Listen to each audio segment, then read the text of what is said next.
A large cougar has been spotted prowling in the Sidney North Saanich area, and RCMP aren't taking any chances. Today, Mounties issued a public warning about the big cat, telling people to keep an eye on pets and small children.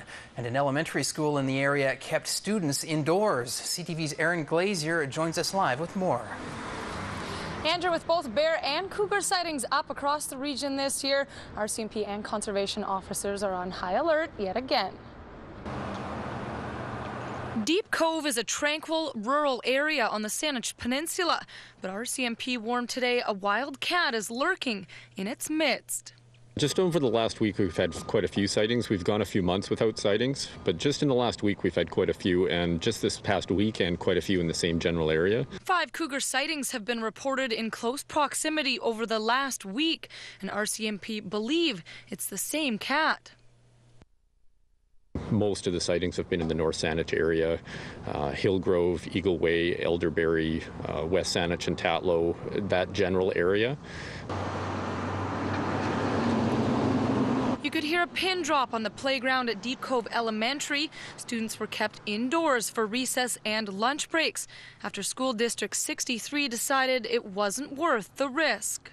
It's quite frequent nowadays for us to have that protocol put in place, but we err way on the side of safety and make sure kids are inside and handed straight off to their parents. And that's when we get confirmation from the police that there has been a cougar sighting. RCMP are also advising people living in the area to bring pets inside and be careful when taking them outdoors. What's more concerning, say RCMP, is the fact the cat is not sticking to rural areas. Just this weekend, 2 officers watched it cross the street from Wheeler Avenue and enter here to Tulista Park.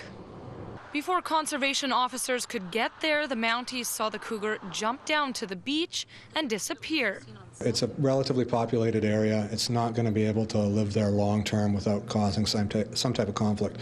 Now, having said that, this cougar hasn't demonstrated any aggressive behavior, so we're not really concerned that it's an imminent threat to public safety. But it's one officers are keeping an eye on, because this isn't the first time a big cat has prowled the streets of Sidney.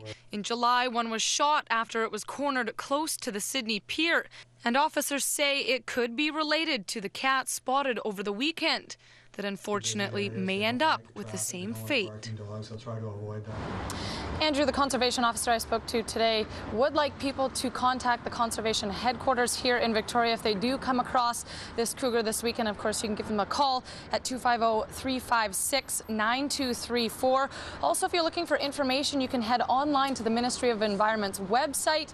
All kinds of good tips in case you do encounter a cat. And of course, we would also like to hear from you if you do see it in and around the peninsula, and you can contact us by phone at 250-414-6510 or by email at islandnews@ctv.ca.